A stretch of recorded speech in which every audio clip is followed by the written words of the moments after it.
An entire dimension is about to come crashing down on our heads, and the countdown is starting right now. And the sources we have today, they don't ease us in. They just drop us, boom, right into the final frantic moments of this world-ending conflict. Yeah, where everything, and I mean everything, hinges on two completely separate teams. Coordinated teams, though, they're trying to execute this plan that is described as, and I think this is putting it mildly, totally mad. To put it mildly, yeah. Yeah. So for our deep dive today, we're breaking down the mechanics of this finale. We're talking the ticking clock, the battles happening across dimensions, both physical and psychological. And then the aftermath, the sacrifice, the fallout, and then, how the survivors try to even grasp what normal means 4 years down the line. It's all about strategy, choice, and I think closure. Absolutely. Okay, so let's unpack this first operational phase, because it's a masterclass in split-second calculations. It really is. And it starts with something so basic, it's almost funny if it weren't so terrifying. A car chase. A car chase. You've got the escapees in this truck, and they are being hunted by a Humvee, a full-on military-grade vehicle. But what's fascinating here, and what the source material gives us right away, is the actual math, the nitty-gritty. Exactly. We learn the truck is faster than the Humvee. Not by a lot, but a little. About 5 miles per hour faster, right? Yeah, that's the estimate. And critically, they had a 6-minute and 20-second head start. And that's not just luck, that's a calculated buffer. It is. It's everything. That combination, the speed difference and the head start, gives them about a half a mile lead. The source has that great tense line. They are fine for now. For now. Let's look at what that actually means, though. Right. That half mile is a razor-thin margin. I mean, think about it. They're probably not on a perfect highway. There's uneven terrain, sharp corners. A blown tire, anything. Anything. And the Humvee, even if it's slower top speed, it's built for that kind of punishment. It can probably accelerate faster, take hits better, so that half mile could vanish in an instant. The fact that the narrative pauses to give us that calculation, that number, it shows you that every single second, every inch is a tactical victory. It's not just a movie chase.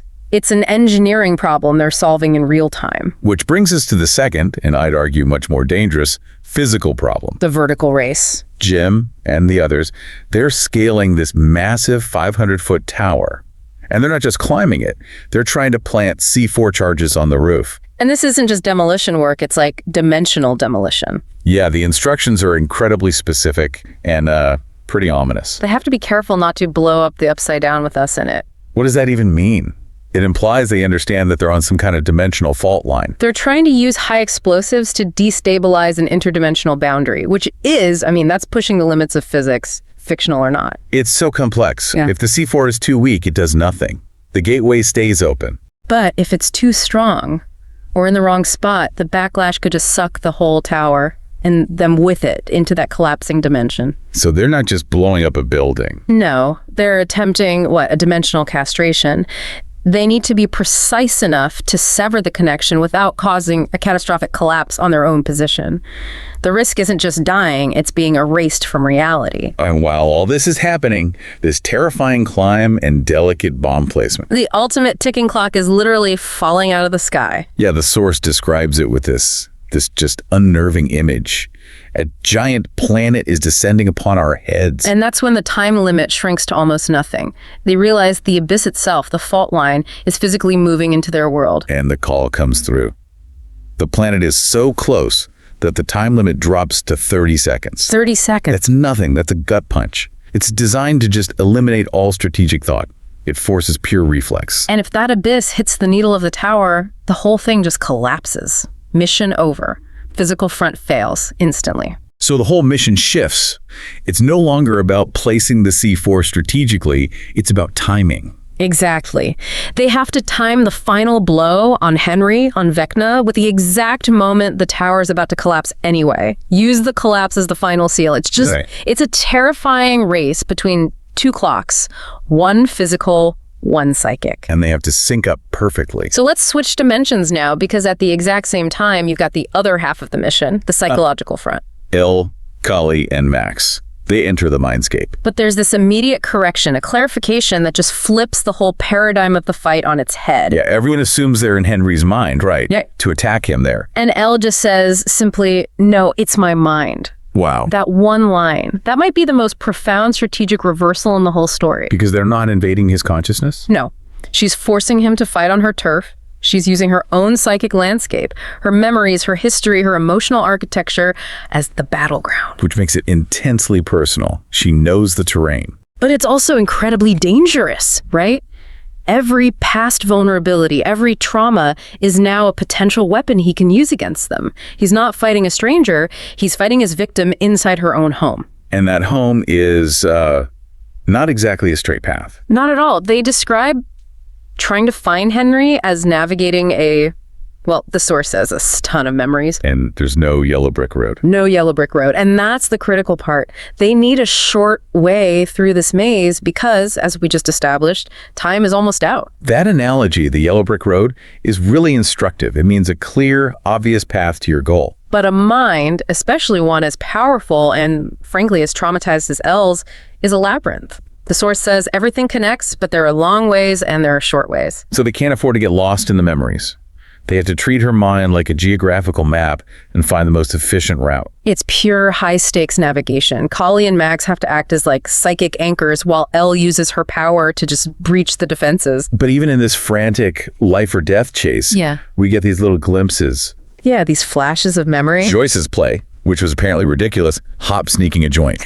And the very mundane image of Mr. Wheeler filling up Mrs. Wheeler. Right. And these moments, they underscore this bizarre contrast between the cosmic, world-ending danger and just the human, sometimes awkward stuff that makes up a life. They're so vital. Those little flashes are the stakes. They're the small, messy, funny human moments they're actually fighting to protect. It's a reminder of what this is all for. Exactly. It's the story telling them. And us, stop sightseeing, focus on the mission, but never, ever forget what that sightseeing represents. It's the right to have a future filled with that kind of boring, embarrassing, wonderful happiness. Okay, so the two missions, the physical and the psychic, they have to converge.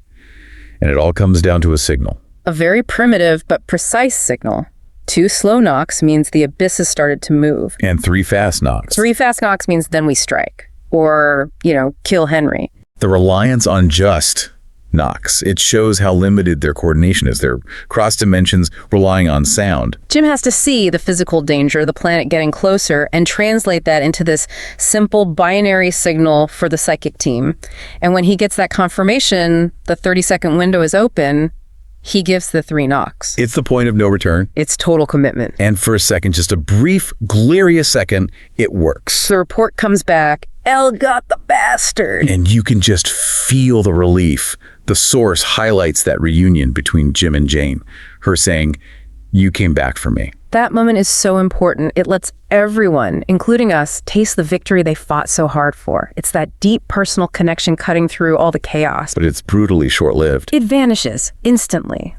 Henry, or Vecna, he just vanished back to the real world. And this forces them into this desperate, immediate reevaluation of everything. And they fall back on Dustin's theory, the crucial insight that Henry can't operate without the kids. So that becomes the new priority. The only priority. The psychic strike didn't kill him, but it made him retreat. He's vulnerable, and he's going for the kids because he needs them to survive and come back. The mission goes from offense to a pure, desperate rescue operation. They went from winning the war to losing the battle in a single breath. And this leads us to the emotional, really the philosophical core of the whole conflict. As the tactical failure is sinking in, we get Kali's plan, her sacrifice plan. She sees this whole thing, the fighting, the loss, the trauma, as a terrible, vicious cycle, and her belief is absolute. To truly end it, it's not enough to kill Henry. They have to make the Upside Down vanish completely. Which means staying on that dimensional bridge and dying with it. It is the only way, he says. Her perspective is just. It's rooted in this profound trauma and fatalism. She sees herself, her powers, as part of the problem, a weapon in this repeating cycle. So for her, self-destruction is the only way to get universal peace. It's the only way to break the cycle. And this presents this huge moral problem for everyone else, especially Jim. Jim's reaction is, it's not tactical, it's a moral revolt. Totally. He immediately puts his foot down. He refuses to detonate the C4, the thing the other team just risked their lives to set up, until Kali is safe. back in Hawkins. He's willing to risk the entire world for one person. And this escalates things fast. It becomes this violent standoff where she basically dares him to shoot her. Yeah. She's embracing the end. But he understands what's really happening. It's not about tactics anymore. It's about breaking her spiritual cycle of self-hatred. Yes, he knows that if she dies thinking she had to die, the victory means nothing. It's corrupted. So his appeal to her, to Jane, is just. It's the core of the whole story's message. He argues against more violence, more pain, more sacrifice, and instead he argues for something completely different, a positive, mundane future. and the way he frames it is so brilliant. It's not heroic at all. It's practical. It's so practical. He tells her to fight for happy days, a world beyond Hawkins, and then he gives the most specific, powerful example imaginable. He tells her to fight for the day she has a kid of her own. And she gets so angry because she invites some boy over and she won't keep the door open. 3-inch rule. The 3-inch rule. The 3-inch rule. In the middle of this interdimensional war with a planet falling out of the sky, Jim weaponizes a domestic squabble. It's a genius move. He's grounding the fight not in, abstract concepts of peace, but in tangible, messy human happiness. He's not just arguing against dying, he's arguing for the specific, annoying, wonderful details of living. He's telling her she deserves that life, and the only way to get it is to stop participating in the violence, especially the violence against herself. Meanwhile, you've got the third part of the team Yeah. fighting their own impossible battle. Against Godzilla over there. The Mind Flare. And their success comes down to a key tactical realization, the hive mind theory. This is so critical. The idea that if we hurt the Mind Flare, then we hurt Vecna. It changes everything. They realize Vecna and the mind flare aren't two separate things. They're one thing, a single distributed consciousness. The Mind Flare is the giant physical body, the CPU, and Vecna is the consciousness controlling it from another dimension. So by attacking the flare, they're attacking Vecna indirectly. It's the ultimate weakness of a hive mind. Damage to the collective is damage to the controller. but how do you damage something that big? Your strategy has to change. You can't just fight it head on. They shift to this sustained, spread out attack. They plan to flank it, use the canyon as bait. And chip away at it, hit points. I love that they use their D&D language. It says everything about the scale of this thing. This isn't a quick kill, it's a war of attrition. So they need someone to act as bait. A very brave, sacrificial move to lure the entity into a choke point, the canyon, so the others can ambush it from above. You can't take down a fortress with one shot. You have to dismantle it piece by piece. And finally, success is confirmed over the radio. That beautiful, clear message, the noseless bastards toast, we're back in the upside down and we have the kids. Victory. But it's a victory with a cost. A heavy cost. The check-in reveals the reality. The party took a hell of a beating. And that line is so important. It bridges us to what comes next. It tells you the war was won, but it was agonizingly expensive. It's acknowledging the casualties, specifically Key's fatal wound, which happens right before this 4-year time jump. The trauma isn't just washed away when the bad guy dies. And that cost leads directly to this necessary moment of emotional closure. The source gives us this incredibly poignant exchange between Mike and Key right before the end of the conflict. It's the final goodbye. And it's all about accepting this terrifying choice she's made. She knows her time is short, and she asks Mike to help the others understand her decision. But Mike, he's struggling. He tells her he doesn't understand why. And her reply is just, it's the core of their entire relationship. You understand me better than anyone. You always have from the day we met. The real me. It's just devastating. And the source reminds us of how they met, with Mike giving her the name L, short for 11. Giving her an identity that was hers. And his final words to her, I love you for exactly who you are. That's the pivot. The war isn't just about saving the world. It's about saving a person's sense of self-worth. Right. He's validating her reality, accepting her choice, and making sure her last moments are about unconditional love, not desperate arguments. The personal closure comes from that painful, tender acceptance. And then we take a breath and jump 4 years forward. The immediate grief has passed, and we're somewhere completely different. Hawkins High, class of '89 graduation. Robin gives us this radio epilogue describing how the town has changed. Yeah. No soldiers, no fences, no Big Brother cameras. She says, I think the Hawkins curse has finally lifted. The town can finally breathe.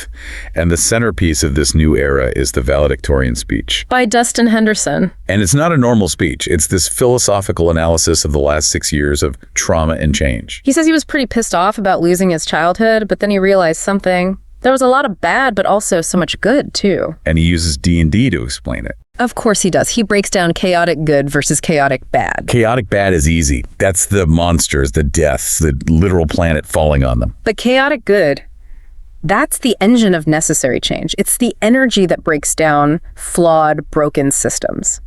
He argues that the shared trauma, the chaos, it forced the rigid walls of high school to come down. Jocks, nerds, freaks.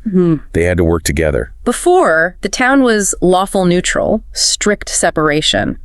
But the chaos forced them to connect in ways they never would have otherwise. And he's not angry about his lost youth anymore. Now he's worried about the Roman senators. The administrators, the principals, the people who want to put everything back in order. They want to rebuild the old broken walls. So his conclusion is this amazing call to action. He's standing there at the peak of conformity in his graduation robe. Which he calls his Roman senator's attire. And he just rejects it all. Screw the system, screw conformity, screw everyone. They're trying to hold you back. It's this powerful, pure articulation of the chaotic good ethos. Prioritize real human connection over the fake comfort of social rules. So with that as the guiding philosophy, we get to see what life is actually like for the survivors 4 years later. And their choices really show how they've internalized those lessons. Let's start with Steve Harrington. His career path is just perfect. He's a coach and a sex ed teacher. It's the most fitting job imaginable for him. He's perfectly positioned to teach kids about strategy, emotional maturity, and how to avoid all the teenage drama he went through. We learn he has a really relaxed grading policy, a strict A policy, and you only get a B if you're a real knucklehead. So he's all about participation and growth, not just grades. The spirit of chaotic good. And he's settling down. He says, I think Kristen might be the one. His chaos has found a purpose in stability and service. And then you have Nancy and Jonathan, who've both gone for the real world instead of more school. Nancy dropped out of Emerson to be a trainee at the Herald. She wants the real thing, not to be sheltered in a classroom anymore. She's hunting real-world monsters now. And Jonathan is working on this movie called The Consumer. A film about capitalism, cannibalism. He says it's anti-capitalist social commentary. The more the consumer eats, the hungrier she gets. It's ambitious. Yeah. And it reflects that heightened political consciousness they all developed fighting, a literal monster of greed. But despite all these new lives, these new careers, there's this feeling that something is missing. It's not the same. Exactly. The bond they forged is irreplaceable. The only people who really understand who they are now are the people who knew them then. So they make a pact. Monthly meetups. Not in Hawkins. Somewhere neutral, like Philly, where Robin has a weird uncle. And the house is perfect because it has a basement and, crucially, a boiler room. And Jonathan immediately calls dibs on the boiler room for his movie set or a hideout, which is so telling. Even now, even as adults far away from Hawkins, they still need that secret, protected underground space. The shadow of the Upside Down is long. They still need a sanctuary. And this whole theme of a fresh start, it really culminates with Jim and Joyce. Jim is looking for a complete break from the trauma of Hawkins, and he gets this big career opportunity in New York. A chief of police position. It comes with a 20% more salary, which he says is significant, but, not enough for a mansion. The money isn't the point, though. It's about erasing their environment. It's about a total change of scenery. They talk about trading the sound of crickets. Which is the sound of Hawkins, of trauma and isolation. For a squawk of seagulls or waves gently lapping on the beach. It's a literal auditory break from their past. New York is noise and life and moving forward. The kids would be closer. It's the promise of a future defined by their connection, not their history. And the section ends on the most emotional beat, Jim proposes. And it's so perfectly in character, it's understated. He asks her to spend her life with a tired, grumpy, stubborn old man who loves you very much. It's so honest. He's not some perfect hero. He's just... And her answer is just a simple, yes, I will. And that's the ultimate comfort, right? The world is saved by psychic powers and C4, but personal happiness is secured with a simple human choice. So we transition to the final scene. The friends are all together in their new boiler room hideout, and they're playing one last game of Dungeons and Dragons. And this game, it's not just a game. It's the meta-truth of the whole story. It really is. The campaign, as it's played, ends in a total loss. Strahd, the big bad vampire, wins. It's bleak, the heroes are defeated, and Will the Wise can't cast his final, most powerful spell. Because of the suppression stone, a detail hidden in the game that prevented high-level magic. So by the rules of the game, they were helpless. They lost. It's the unvarnished, realistic truth. Sometimes the rules say you fail. But then suddenly the mage appears, Elle's character. Through an incantation, she shows up and just vanquishes the villain with a powerful blast of light, the Sunbeam spell. And the campaign ends with this perfect, trite, happy ending. Comfort, medals, 1,000 gold pieces, a complete deus ex machina. It's too easy. It's way too easy. And this is where the meta-analysis kicks in. The dungeon master, the storyteller, he immediately questions his own ending. He breaks the fourth wall of the game. And he brings up the suppression stone again. He says, look, the mage couldn't have cast that spell. The rules didn't allow for it. The players were so excited they didn't notice. But the ending was, objectively, an impossibility. The real lawful good truth is that they should have lost. But this admission leads to the real story of the finale, the final essential illusion spell. The storyteller explains that Elle, the mage, didn't actually die after casting the spell. The noble sacrifice everyone saw, it was fake. It was a meticulously crafted illusion. Her sister, Kali, the paladin's ally in the game, used her own powers to cast a remote spell of invisibility and create the illusion of Elle's death. But wait. To protect her, to trick the Order of the Black Hand, who are still hunting her, trying to steal her powers. The comfortable, heroic sacrifice the world saw was actually an elaborate escape plan. So Elle's alive. She's alive, but she chose to let the world believe she was gone. No one knows where she is. She's untraceable. But the storyteller gives them, and us, the final belief they need to heal. The mage escaped to a beautiful, distant land where she's found peace and happiness. And he says, I choose to believe that it is. And that choice is everything. It's a self-aware acknowledgement that sometimes objective truth isn't the most healing force. Sometimes you need the illusion. You need the illusion of a perfect, peaceful escape for the real emotional peace of those left behind. It lets the survivors believe in a complete, happy ending for everyone. They trade the messy reality of her escape for the perfect fiction of her peace. So, after going through all this, what does it all mean for us? Well, this whole narrative, it really centers on the choices people make when they're faced with just overwhelming terror. We saw Jim's choice to prioritize a life over the mission. The choice to reject violence for the promise of a messy, happy future. That 3-inch rule. Exactly.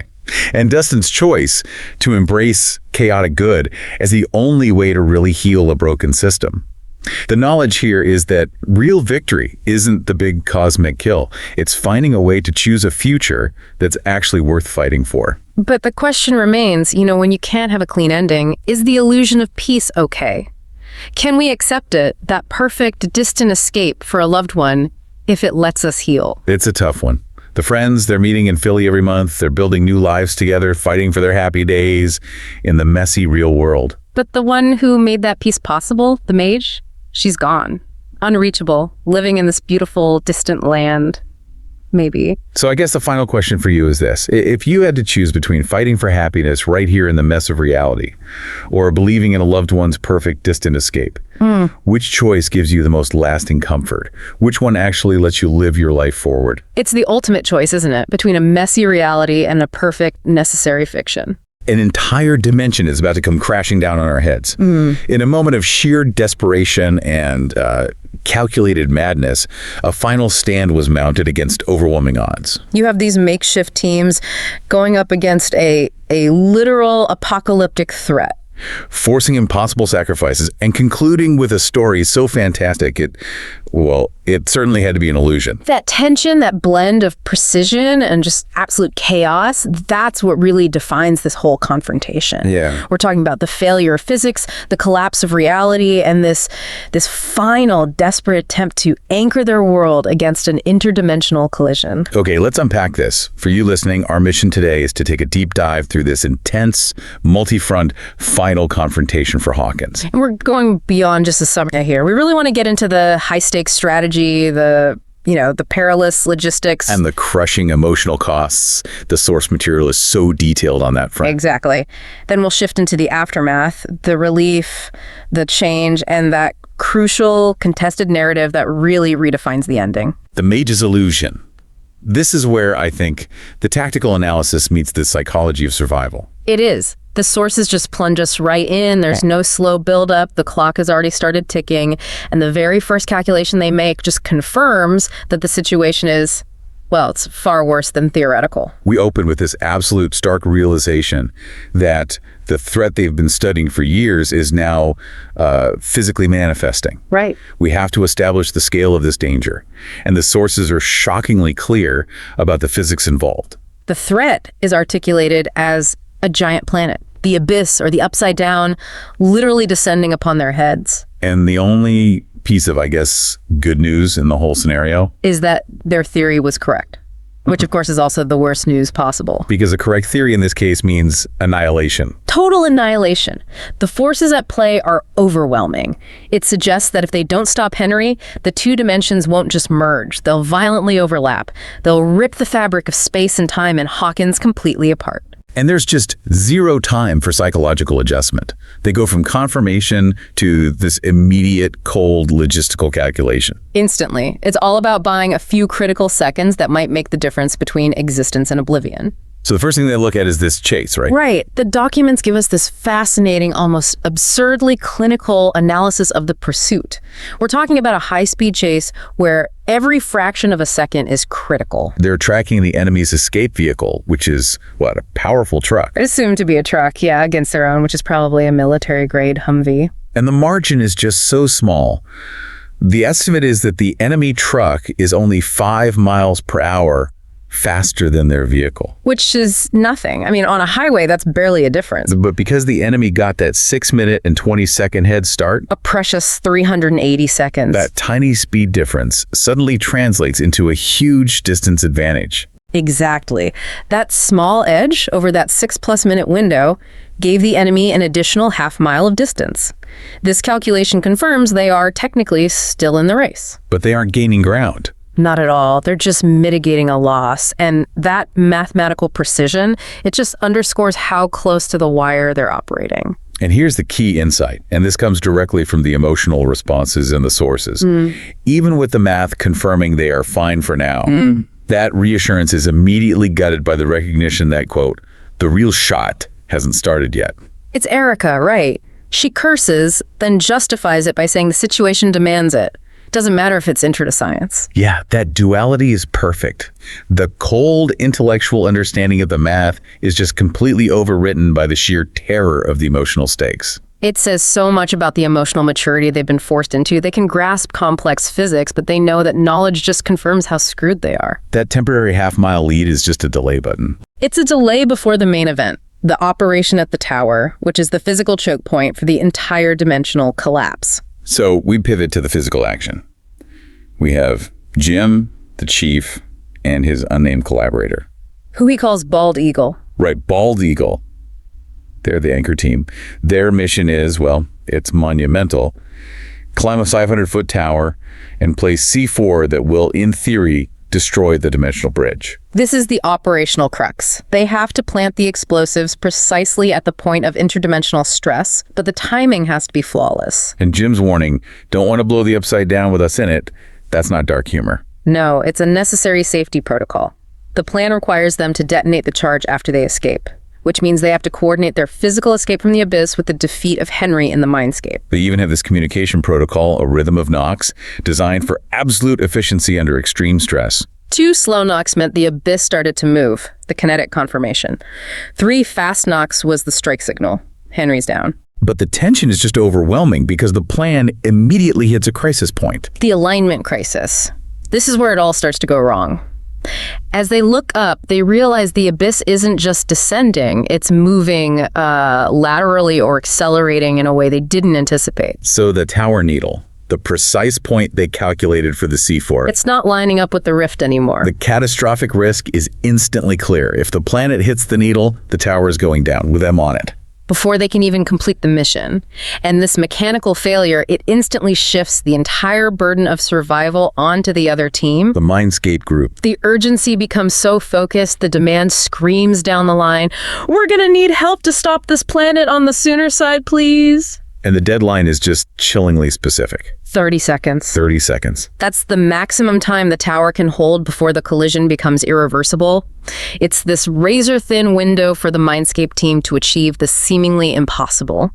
Every second Elle spends searching for Henry is now measured against the physical collapse happening 500 feet below. 30 seconds. That's the entire time frame the team fighting the psychological war has to work with. And the challenge for them is compounded, because they're not just fighting the enemy, they're fighting the architecture of Elle's own mind, where Henry is hiding. Right. This transition is fascinating because we move from, quantifiable physics speed, height, C4. To the murky, chaotic dynamics of the subconscious. And the first step is just clarifying the location, which even the teams on the ground get confused about at first. The sources confirm it. The physical location is the abyss, the upside down. Yeah. But they quickly realize they can't actually hurt Henry there. No, his essence, his power core, resides in the mindscape. And you only access that through Elle. So crucially, they're navigating her mind to find his house. Elle has to lead them through this cognitive landscape that's less a map and more a swirling vortex of personal experience. She describes her own mind as having a shut ton of memories, which is probably the understatement of the century for someone who's lived through what she has. The difficulty of finding Henry is immediately related to this familiar cultural touchstone. Yeah, she compares the search to being Dorothy and Oz, except there's no yellow brick road. There's no clear linear path in her mind. Everything connects, everything overlaps, which means there are infinite long ways, but only a handful of short ways. And with that 30-second clock ticking down on the tower, they need the shortest way possible. And this is where the source material gives us those bizarre, deeply personal, and often jarring sightseeing moments. These memory flashbacks, they serve two purposes, really. They confirm Elle is successfully navigating her mind, and they highlight the incredibly mundane human reality they are all fighting to protect. Think about the power of these brief flashes. You have Joyce seeing Harrington, a casual reference to a flirtatious past. Friday night, you wish? Right, and then the door leading to Hop sneaking a joint. And then the utterly mundane but shocking intimacy. The observation of Mr. Wheeler filling up Mrs. Wheeler. That one hits hard. In the middle of an apocalyptic dash against time, the Mindscape serves up this raw, unedited, hyper-specific glimpse of human intimacy. It strips away all the heroism. It does. It reminds them they are fighting for the awkward, messy, slightly embarrassing reality of life back home.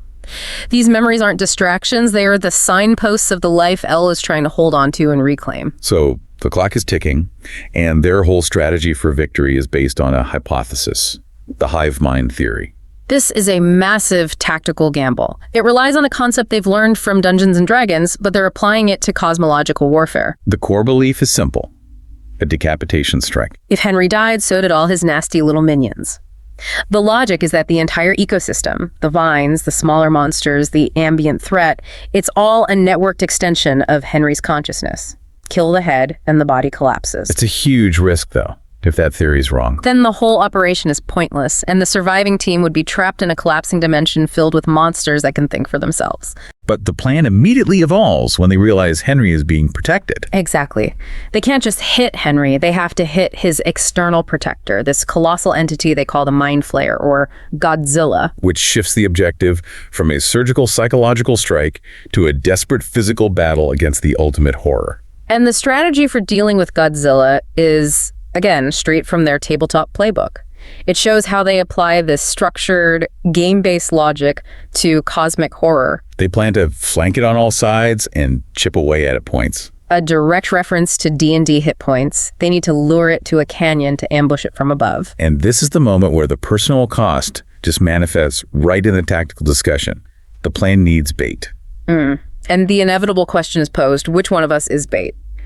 And the sources note that an unnamed character just volunteers. No hesitation. That moment of immediate self-sacrifice, even in the planning phase, it just confirms the gravity of the stakes.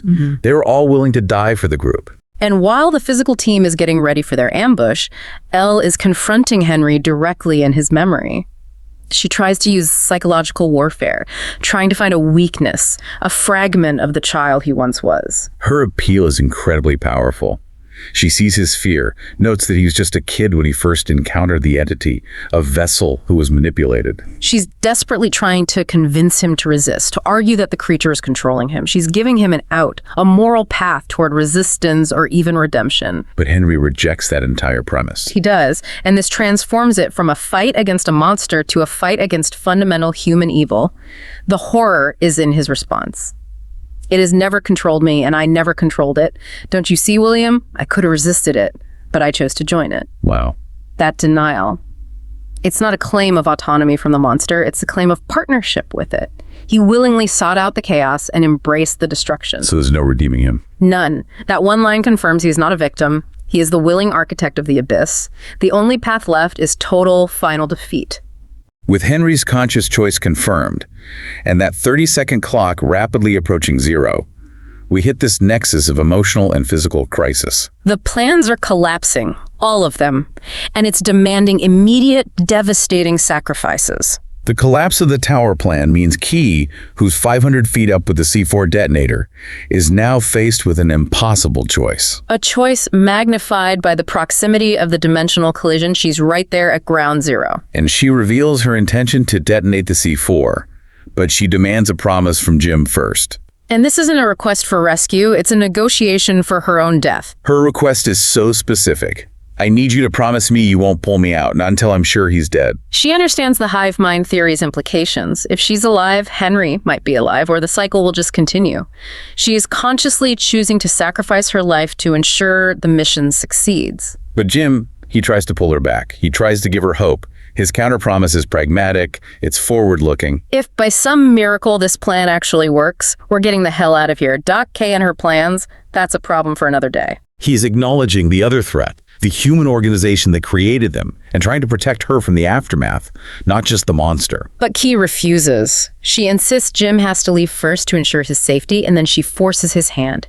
She makes her choice absolute. If I'm alive, then so is Henry. I have to end the cycle. She is not asking for permission to die. She is forcing the chief to prioritize the mission over her survival. It's a profound moment of moral devastation for Jim, who is now forced into a role he desperately wanted to escape. The facilitator of a child's demise. And the emotional weight of that sacrifice makes Jim's next actions toward Elle even more powerful. Absolutely. He just witnessed one child make the ultimate sacrifice, and he is determined to prevent another one from doing the same. Elle, too, is ready for a final self-destructive push against Henry. And Jim steps in, delivering this powerful personal argument. And it's not just an argument against the monster, it's against the idea of self-annihilation. He appeals to her identity, recounting her tragic history. Stolen childhood, abusive manipulation, constant attack. He acknowledges how cruel the universe has been to her. But the brilliance of his intervention is how he shifts her focus from the cosmic threat to the mundane beauty of a domestic future. He asks her to fight for a future, not just against the monster. And he paints this vision of happiness that is so specific and utterly non-heroic. He doesn't talk about saving the world. He talks about parenthood. Fight for that day that you have a kid of your own and getting angry because that kid is now dating. Yeah. She won't keep the door open 3 inches. That seemingly minor detail, the 3-inch open door, it's the ultimate symbol of normalcy. It's the petty, frustrating, loving, structured life that is the complete antithesis of the Upside Down's chaos. Jim knows loss intimately, having lost his own child, Sarah. By offering Elle the chance to become a frustrated, loving, protective parent, he's offering her the full, messy human experience that was stolen from him. And his final declaration, "You deserve it," that's the validation she desperately needed. It reframes the whole fight. It's not about power or duty or sacrifice anymore. It's about self-worth. And it works. Elle chooses to fight for that future, choosing hope and survival over premature self-sacrifice. Firmly distinguishing her path from Key's. But even with Elle's decision to live, the tragedy of Key's sacrifice is immediate. The sources detail the moments surrounding her fatal injury, the final detonation, the confirmation of the strike. And her final words. My story was always going to end here. Her request to Mike is so critical for the second half of our deep dive. I need you to help them understand my choice. She's not just a martyr, she's a character demanding a specific narrative be told about her actions. She appoints Mike as the historian, the chronicler, who has to translate her terrible necessity into something the group can psychologically absorb. Meanwhile, Elle's mind battle ends abruptly. Henry poofed away like a goddamn ghost, returning to the physical world. Which confirms that El has forced him out, but not necessarily killed him. The team is forced to flee to a cave, just waiting for confirmation of their escape. The focus then snaps back to Jim and the surviving group, the Wolf Pack, and the victory is confirmed. The noseless bastards toast. We're back in the Upside Down and we have the kids. They took a severe beating, but the mission succeeded. The primary antagonist is neutralized. And the final, decisive action is given to Jim. He is told to hit the music, old man, and destroy the Upside Down once and for all. This is the ultimate act of closure, beginning the countdown to ditch the hellscape. The strategic goal has been met. The dimensional threat is removed, allowing the survivors to focus on the future. After that dramatic conclusion, the source material introduces a pretty significant time skip. Yeah, and it shows a world attempting to return to some semblance of normal, but a normal that has been fundamentally altered by their experiences. The shift is almost jarring. You go from detonating C4 on a 500-foot tower to, baseball practice and high school ceremonies? And we really need to analyze the psychological mechanisms that allow these teenagers to bridge that gap. So we get our first glimpse of the Changetown through the voice of Robin Buckley, broadcasting as Rockin' Robin. Her radio observations are like a barometer of the local healing process. She notes the tangible signs of recovery. No soldiers, no fences, no Big Brother cameras.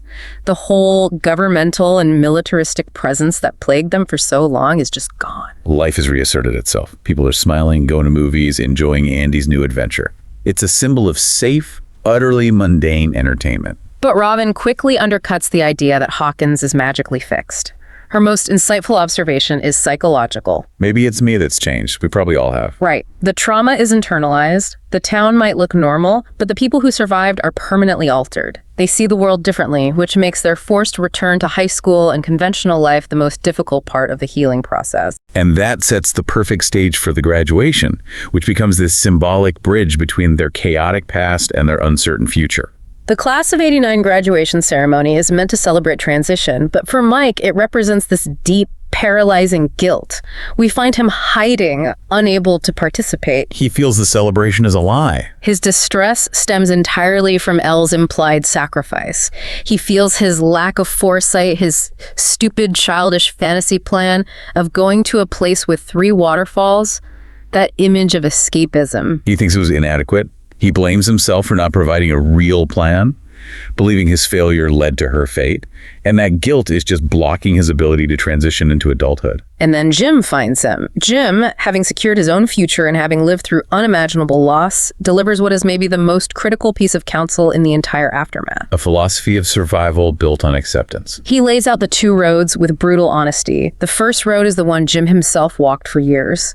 Self-blame, self-pity, replaying every moment, pushing away the people who love you. But the second road requires a conscious choice. Acceptance. Mike has to find a way to accept her choice. You just accept it. You live the best goddamn life you can. This advice is Jim's ultimate victory over his past. He isn't just giving advice. He's sharing the hard-won mechanism he used to survive Sarah's death. Exactly. He's teaching Mike that honoring a sacrifice does not mean eternal mourning. It means living the future they died to protect. It's a forceful push toward emotional maturity and resilience. And inspired by that counsel, Mike joins the ceremony just in time for Dustin Henderson's valedictorian speech. Which serves as the intellectual thesis for how the group survived and adapted. It rejects the entire premise of the ordered world they're graduating into. Dustin starts by acknowledging the fundamental unfairness. His normal childhood was stolen, and that made him pissed off. But then he pivots. Using the Dungeons & Dragons analogy of chaos classes, this is where the D&D framework moves beyond a hobby and becomes a philosophical toolkit for living. He explicitly defines the dichotomy. On one side is chaotic bad, anarchy, destruction, war, the Upside Down. But on the other is chaotic good. Innovation, change, disruptive creativity. He argues that the absolute chaos they faced wasn't just destructive, it was innovative. And the sources show how this chaotic good functions socially. The crisis shattered the rigid high school caste system, the division between jocks, the nerds, freaks. When facing a common threat, those walls just dissolved, leading to new, powerful, unexpected friendships and ultimately deep personal growth. Dustin concludes, "I'm a better person now because of my friends." The chaos forged them into something stronger than conformity ever could. His rejection of the institutional order is physical and dramatic. He sees the cap and gown and the expectations of squares like Principal Higgins as ridiculous conformity. So he tears off his gown and issues this defiant mandate to the graduating class. Screw the system, screw conformity, screw everyone. They're trying to hold you back and tear us apart. It's an embrace of disruption as a virtue. It confirms that the life they choose will be outside the lines, anchored only by their bond. And that philosophy of chaotic good informs all their new life choices. We get this rapid-fire update on the group's future. And you see their professional trajectories are shaped by their trauma. Robin is contemplating NYU, but she's balancing 2 jobs: coach and, significantly, a sex ed teacher. She jokes about teaching the miracle of life and how to not start it accidentally, and that's deeply symbolic. Yeah. A character who spent so much time dealing with death and manipulation is now focused on the safe, controlled creation of new life, reclaiming normalcy and control over biology. And Nancy, driven by that desire for truth, dropped out of Emerson to take a competitive trainee position at the Herald. She's immediately applying her investigative skills to the real world. Meanwhile, Jonathan channels his rage against hidden exploitation into his art. He's working on an anti-capitalist cannibalism film. The working title is The Consumer. Which is a direct psychological response, right? Jonathan spent years feeling consumed by hidden governmental forces and interdimensional entities. His film is an attempt to turn the lens back on a society that figuratively or literally consumes the innocent. It's art as therapy. And despite them all dispersing, their bond is still paramount. They agree to meet monthly, selecting Philly as a kind of neutral ground. And the chosen location for their continued friendship is so important. Robin's weird uncle has a house with a basement and a boiler room. The boiler room. Historically a place of confinement, heat, and danger. It's now claimed as their new hideout. It's a symbolic act of taking the scariest, most vulnerable space and transforming it into a place of comfort and shared identity. They are consciously reframing their trauma into strength. And finally, we get the emotional victory for the adults, Jim and Joyce. Jim suggests they move. He says Hawkins is now too quiet, just crickets. He misses the sound of seagulls or waves. He needs a complete geographical and auditory break from the cursed town. He reveals he got a chief of police job in a growing town near New York, which offers a 20% raise and puts them closer to the kids. This isn't just about a promotion. It's about constructing a stable, supportive family unit outside the shadow of the abyss. And his ultimate proposal is the fulfillment of that vision of happiness he offered Elle.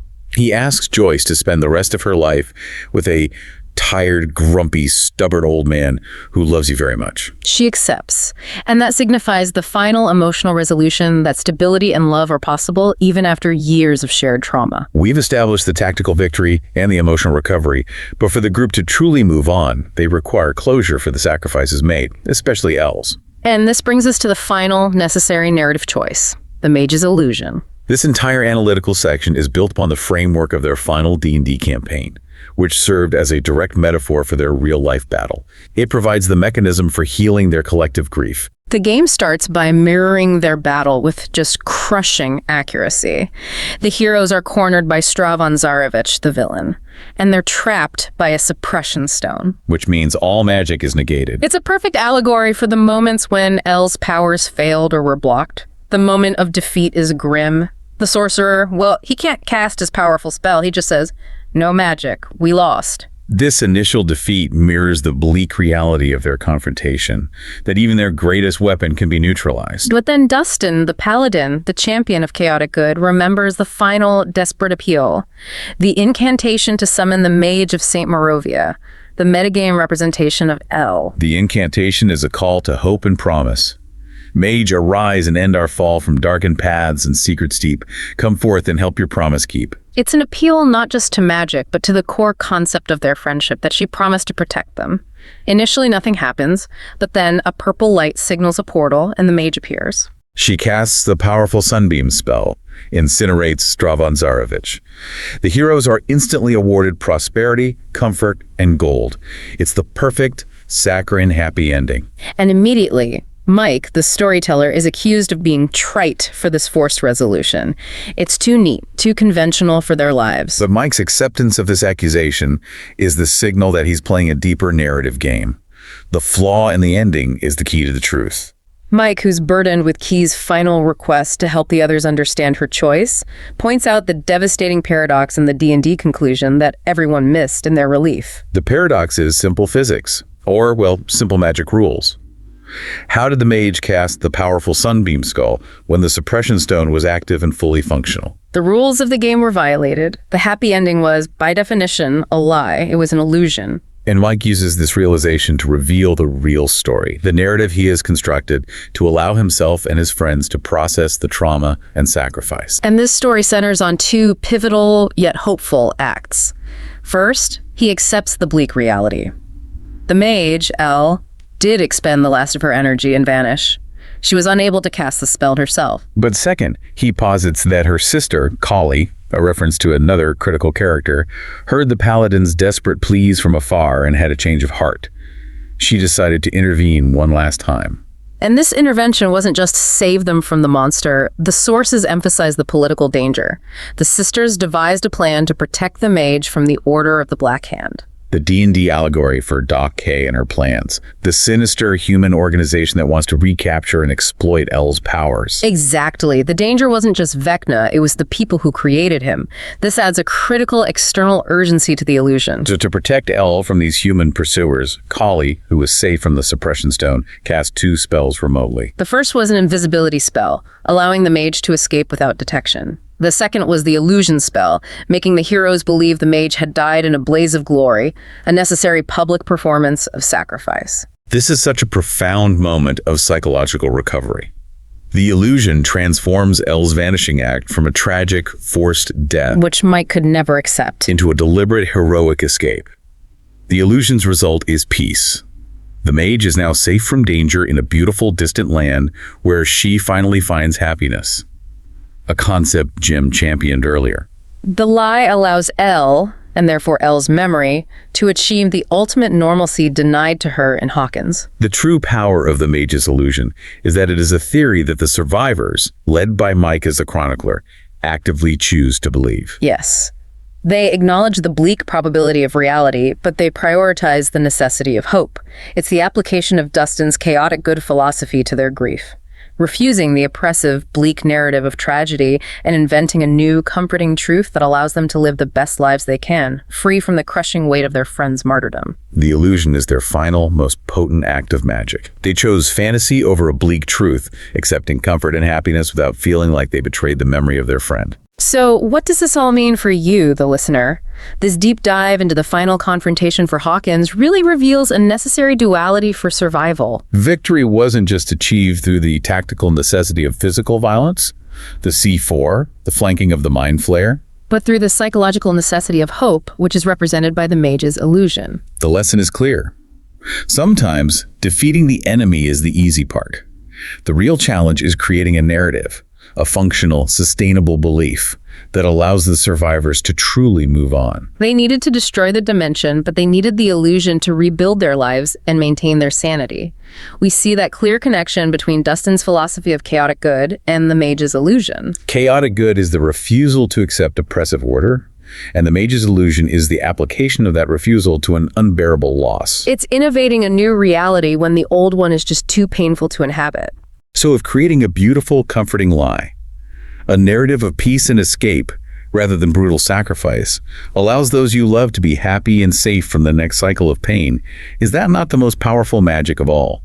Where do you draw the line between necessary truth and necessary fantasy when facing an unbearable loss? That's the core tension left hanging in the air long after the hellscape has been ditched and the final proposal accepted. Welcome to the debate.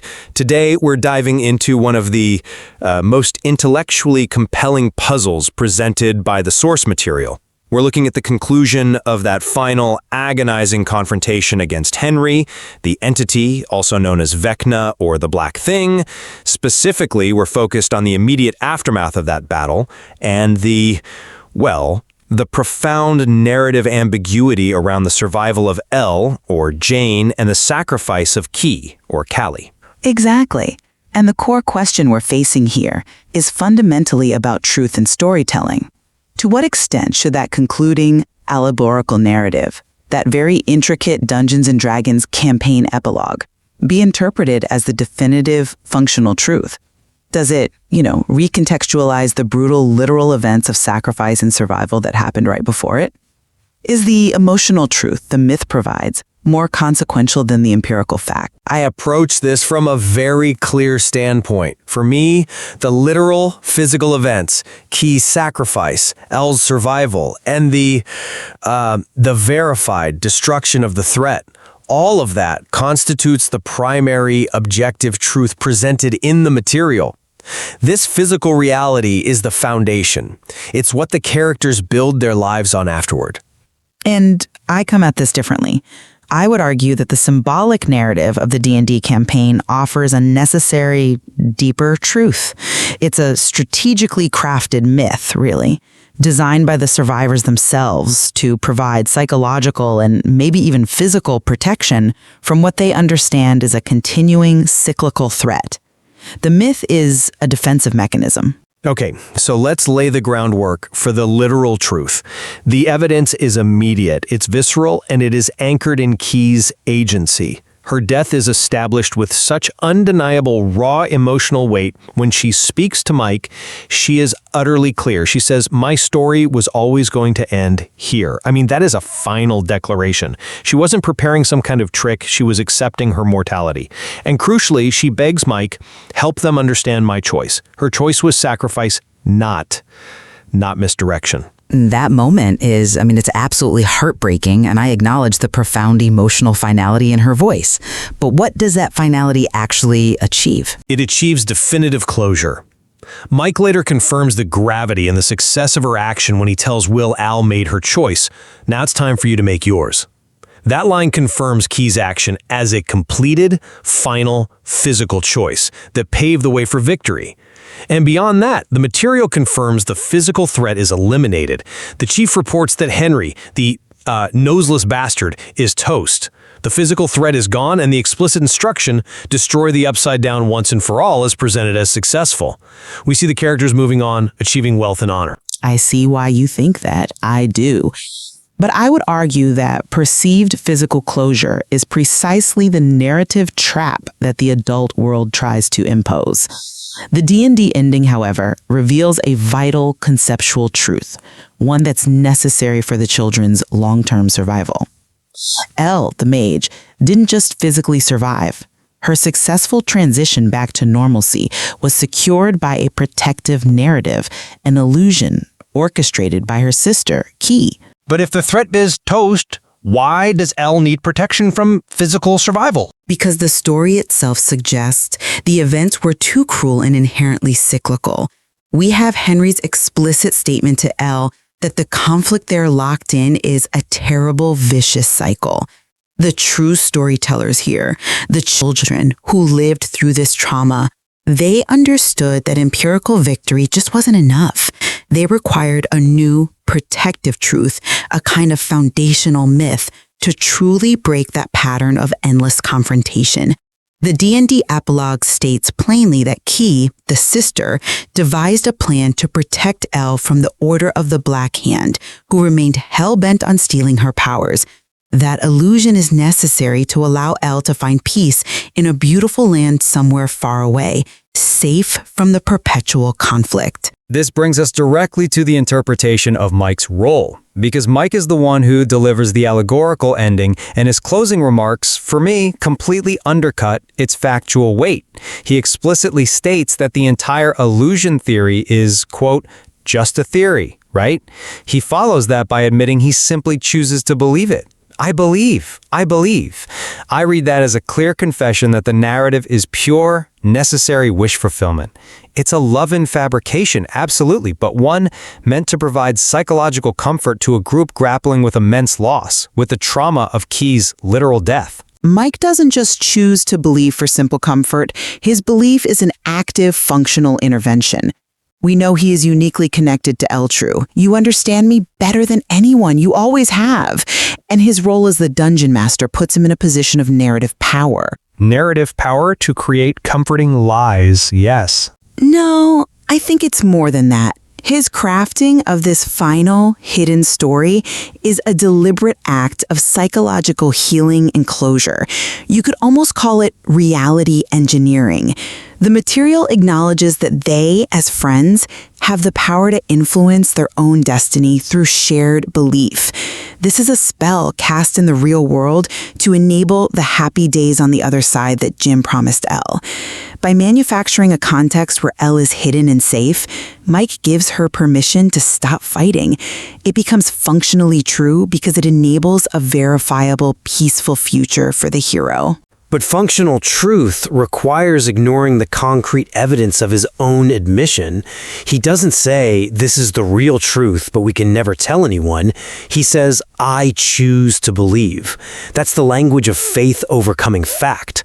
I mean, if we accept this premise, where do we draw the line between a story told for therapy and an actual shift in reality? The cost of this functional truth is that it diminishes Key's sacrifice. The line is drawn where the story becomes necessary for survival. The Sisterhood knew that Elle Ferran, the powerful mage, could never truly live a normal life if everyone, including her friends, believed she was still a potential target, a key piece in the chess game. Mike's belief is the mechanism that enforces the illusion in their community. His hesitation, just a theory, right, isn't doubt about the illusion itself, but maybe uncertainty about whether he can truly maintain the secrecy required for it to succeed. I'm just not sold on that idea because it ignores the actual physical evidence of resolution for the other characters. Let's address the nature of the threat itself. And this is where my position gains strength. The material heavily implies the fight may not be truly over, even if Henry is temporarily defeated. The invention of the Order of the Black Hand it's just too specific to be mere fantasy filler. Why maintain the narrative of an organization hell-bent on stealing her powers if the source of those powers is definitively safe? The cycle, as Henry described it, is deeply rooted, which means the forces behind him, the Order, could still linger. I'm not convinced by that line of reasoning, because the physical reality so strongly suggests the cycle is broken for this specific group of survivors. The adults, Jim and Joyce, are actively planning to leave Hawkins. Jim is offered a new job, stating there is nothing tying us down here anymore, expressing a clear desire for the squawk of seagulls or waves gently lapping on the beach. They are planning to leave Hawkins, yes. But leaving Hawkins doesn't destroy the Upside Down. It destroys their connection to it. And what's more, we have Dustin's valedictorian speech, a moment of profound narrative significance, declaring unequivocally that the chaos is over. The material shows the characters receiving enormous recognition and reward, flushed with wealth and honor, settling down to live the rest of their lives in comfort and in happiness.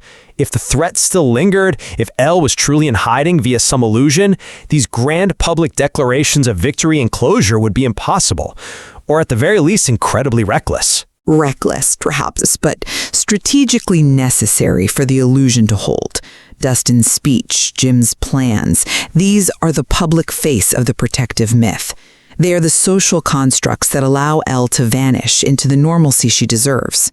The D&D epilogue, then, functions as a kind of meta-narrative warning, a quiet, private acknowledgement among the storytellers that while the public story is closure, the true, eternal reality of their struggle is ongoing. But that reading requires us to accept that the emotional climax of the story is less important than the narrative coda. And this brings us back to what I see as the most profound contradiction, the nature of the sisterhood. Okay, let's discuss the sisterhood. The literal sequence shows Key making a final, intensely selfless statement of love and forgiveness to Elle, urging her to live. I need you to fight, kid. I just need you to fight one last time. This entire moment, the absolute emotional core of the climax, is predicated on Elle's continued physical survival in the world so she can fight and live. To argue that Key created an illusion of Elle's death fundamentally undermines the integrity and the heroic weight of Key's final, literal choice. It transforms an act of sacrifice into an act of strategic misdirection, which just feels hollow given the depth of their relationship. That's a powerful argument, and it focuses on the immediate pathos of the scene. But have you considered that Key's final decision was the greatest possible act of protection? That it was meant to ensure Elle's long-term safety, transcending a mere immediate victory? How so? The decision to detonate the C4 was about ending Henry. Exactly. The detonation secures the immediate end to Henry and the destruction of the immediate upside-down incursions. But the D&D narrative suggests that the sisters worked together. Together, the sisters devised a plan, Key's literal sacrifice clears the field, confirming to the world that the fight is over.